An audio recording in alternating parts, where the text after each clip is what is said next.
చెప్పండి. అందరికి జై భీమ్, జై భారత రాజ్యాంగం. పెద్దపల్లి జిల్లా ధర్మ సమాజ్ పార్టీ జిల్లా కమిటీ ఆధ్వర్యంలో మొన్న నవంబర్ 18 తారీఖున జిల్లా వ్యాప్తంగా జిల్లా కమిటీ ఆధ్వర్యంలో గౌరవ కలెక్టర్ గారికి ముఖ్యంగా ఈ పెరిగిన వర్గాలకు నిరుపేదలైనటువంటి 90% ప్రజలకు ఈ జిల్లాలో కనీసం విద్య కానీ, ఉపాధి కానీ, భూమి కానీ, కనీసం చేతి నిండా ఉపాధి కానీ, ఇల్లు కానీ,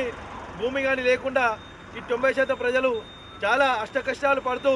జీవనం సాగిస్తున్న ఈ ప్రజలకు ఈ ప్రభుత్వం వెంటనే ఈ పెద్దపల్లి జిల్లాలో ఉన్నటువంటి 90% ప్రజలు బీసీఎస్ ఎస్టీలకు, మైనార్టీలకు ప్రతి ఒక్కరు కూడా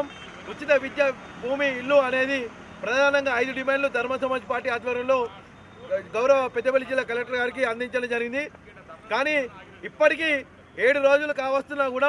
ఈ పెద్దపల్లి జిల్లా కలెక్టర్ తరఫున కానీ, ప్రభుత్వం తరఫున కానీ ఎలాంటి స్పందన లేకపోవడంతో ఈరోజు ధర్మ సమాజ్ పార్టీ ఆధ్వర్యంలో పెద్దపల్లి జిల్లా కమిటీ ఆధ్వర్యంలో పెద్దపల్లి జిల్లా కేంద్రంలో కలెక్టర్ కార్యాలయం ముందర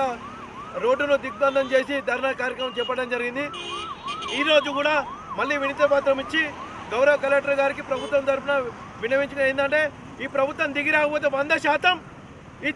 తెలంగాణ పెద్దపల్లి జిల్లాలో 100% రోడ్లు మరియు గ్రామాలు, ఎంఆర్ఓ ఆఫీసులు, పంచాయతీ కార్యదర్శులు కార్యాలయాలు ప్లస్ మళ్ళీ జిల్లా కలెక్టర్ ముట్టడించి రానున్న రోజుల్లో పెద్దపల్లి జిల్లా వ్యాప్తంగా నిరసనలు మరియు ఆమరణ నిరాహార దీక్ష వరకు వెళ్తామని పెద్దపల్లి జిల్లా కలెక్టర్ గారికి విన్నవించుకుంటూ ధర్మ సమాజ్ పార్టీ పెద్దపల్లి జిల్లా తరఫున ధర్మ సమాజ్ పార్టీ తరఫున డిమాండ్ చేస్తూ హెచ్చరిస్తుంది. జై భీమ్, జై భారత రాజ్యాంగం. వెంటనే